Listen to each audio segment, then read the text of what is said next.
So, hello there, this is Justin, and this right here is another watching block. What you're about to see are my thoughts on the first few episodes that are out thus far of the second season of Sword Art Online. I was going to make this segment also include some thoughts on Aldnoah.Zero, but as you're about to see, my thoughts ended up being thorough and I've gone through all of the allotted YouTube limit time, so Aldnoah.Zero is going to have to be for another video, it looks like. Oh well. So hopefully you enjoy my thoughts on Sword Art Online 2 for the time being. Okay, Sword Art Online 2. I guess it'll be important before going into what I think of this one to kind of go over what I thought about the last season from fall 2012. And, you know, I liked it. I actually kind of really enjoyed it. Although it's kind of a guilty pleasure sort of really enjoying because it was an extremely entertaining watch, but it also had some not at all insignificant story and character problems, especially when you got to the second half of the show. And it does a good amount to hamper my feelings about it overall. I mean, it's not a great or incredible series by any means, but what it did well was enough for me to still consider it a good series, and one that made me anticipate this next season, although with a little bit of caution, because it would really depend, I thought, on how they were going to approach the second series. Like, were they going to be approaching this in terms of like a lot of focus on characters and story? Because if they were going to do that, considering their track record in the past, which is not a very stellar one, I would have been really worried about the results of that. Whereas if they were going to instead focus a lot on the action aspect, then that would be a pretty guaranteed safe way to get a solid series, one that would once again be very entertaining to watch, especially when your game is Gun Gale Online, which has to do a lot with firearms and all that good stuff. And by the way, I'll just get into it later, but Gun Gale Online looks fucking awesome and also looks really fun to play. That was sort of my expectation and my little reservations and sort of, I guess, speculation about what would come of it. Now having actually been through what's been released so far, once again 3 episodes, I feel like it's teasing me a bit, and I'll kind of get to that a little bit later. But let's go for a little episode by episode rundown as to what it left me with. So going through the first episode, they show like a very bare minimum of what Gun Gale Online is like. It's mostly a lot of story and exposition stuff, like setting up the whole arc for this. So therefore there is a lot of talking, and because there is a lot of talking and all this character-based stuff, you end up with the expected ratio of quality when it comes to Sword Art Online, which is that you'll occasionally get the pretty insightful or good moment of brilliance, but that it's kind of a diamond in the rough because it'll be thrown into like a sort of a bunch of other stupid stuff mixed in there as well. So for example, it'll start off with some pretty insightful and interesting discussion about what would separate full dive virtual reality from the real world. The answer from Kirito being the amount of information you can process in each of them. It's less information they'd be able to process in virtual reality, basically. And I actually think that's a pretty insightful way of looking at it, especially since I'm a computer scientist. On sort of a intuitive level, that makes sense to me. And plus, on that note, they've finally kind of given Kirito some actual character motivations. He wants to work with the man-machine interface stuff, which is a pretty nice touch. It looks like they're finally making little steps into making him a legitimate character rather than just a Gary Stu. But they'll then eventually have that virtual realities discussion, eventually lead into Asuna and Kirito hoping to one day be with their AI child Yui forever, and that is just really stupid. It was ridiculous when that whole arc came up in the first season, and it's just still ridiculous now that they're putting so much emotional weight into it, which is kind of ridiculous and stupid. And then also, that ratio sort of a good to stupid also leads into when they introduce Gun Gale Online as well. Because when Kirito was talking with this bureaucrat about sort of this fishy business going on in Gun Gale Online, and they're talking about it, we have this one insightful comment, which is that Gun Gale Online is the only MMO that can be played professionally, which makes sense because, you know what, esports today. There are a good amount of games that you can play competitively and kind of play as a living, and that includes first-person shooters, especially which are pretty damn competitive, Call of Duty and all of that. But the reason for that is actually really stupid. Basically, you can play professionally because you're able to take the in-game currency that you get and exchange it for real money. Which is real stupid because, like, just think of it this way. That real money has to come from somewhere, and as far as I can see, when they're exchanging the currency for real money, that has to come from the developers themselves. And that is just a really, really dumbass move. That's not how you do this, like, free-to-play sort of shit. It's supposed to be the other way around, where you're supposed to get the real people to pay you money for this fake stuff that they use in-game. But no, you're doing it the other way around, and that's just really stupid. But anyways, that's kind of a tangent at this point. So anyway, they are setting up this whole arc, which is that they need to send Kirito into the game to investigate this rumor that there is this dude in there who can kill people in real life while in-game, which is supposed to be something that is a done deal after Sword Art Online. But they want to figure out if this is real, and I guess also if they could stop this dude from doing so. But yeah, anyway, yeah, first episode was kind of once again, not too much action, which gets fixed in the second episode because it is all about the action.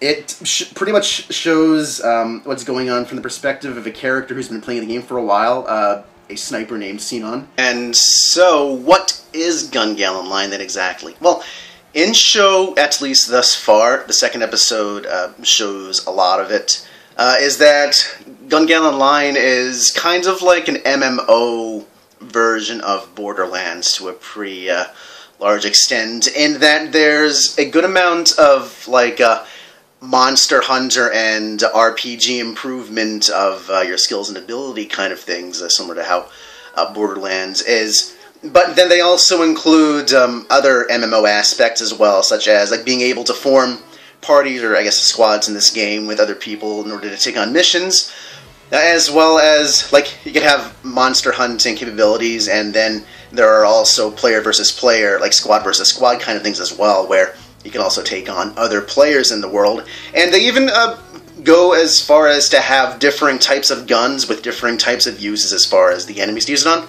So they have energy weapons, which, from the looks of it, are mainly used for taking on monsters, whereas they won't be against other players. Whereas they also have more, like, sort of realistic guns, like bullet-based guns, I guess you could say, which is more for player versus player kind of stuff, whereas they might not be as useful against monsters, per se. So it looks like they take a good amount of aspects, or at least have several significant parallels with games like Borderlands, which is pretty cool. I've played a bit of Borderlands too. It is really fun, and it's cool that they're going sort of that route, which is kind of a more fun and, I guess, varied way to do things, rather than trying to base it off of a more modern military shooter kind of thing like Battlefield or Call of Duty. So yeah, I really like the way Gun Gale's shaping up and looking so far.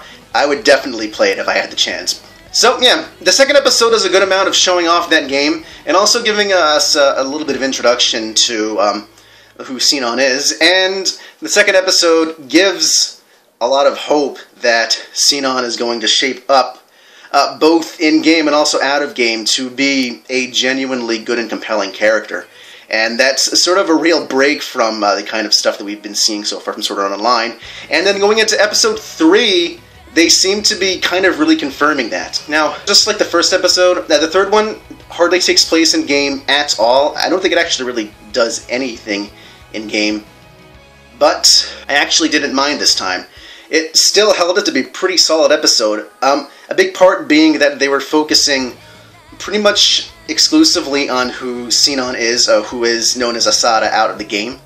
And yeah, it's looking like she's going to actually be like a really good character, or like a real character for once. And they kind of go into who she is outside of the game, like some of the people that she knows, and also going into some of her backstory as for how she is the way that she has come to be, and even has a cafe scene with one of her other classmates, a new classmate whose name I, for the life of me, cannot remember.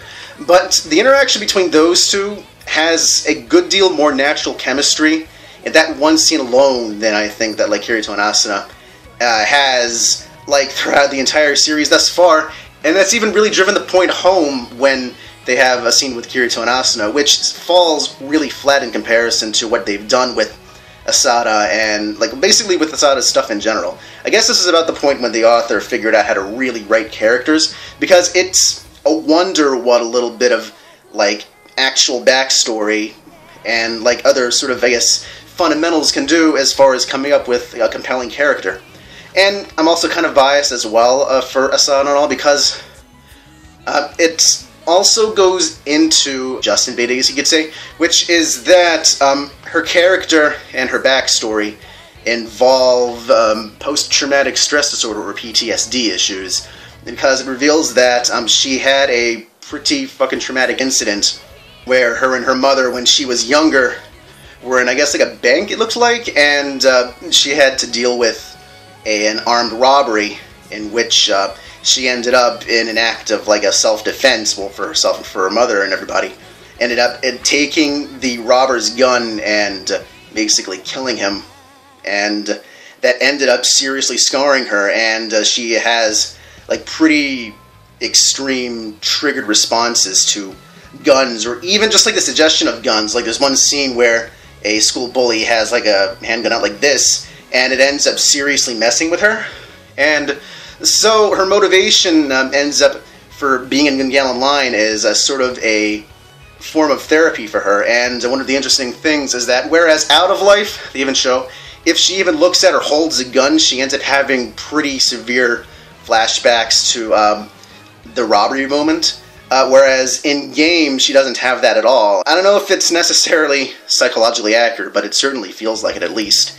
Like, especially, I guess, the whole video games being a way of, I guess, giving players the feeling of power and control, whereas they might not quite have it in real life, and how that can be a very significant, I guess, healing mechanism in a way. So that all kind of feels pretty real to me, and this also looks like it's representing a moment where Sword Art Online might actually be able to finally deal with some serious, I guess, societal implications for what virtual reality can do for people, where this full dive stuff might end up being more than just a way of doing some cooler gaming, that maybe could have some actual significant implications for how it can be used. And that wasn't quite something that you could do when you were dealing with a death game in the first season, but now that I guess they're outside of that, it looks like it's opening up to kind of, sort of, maybe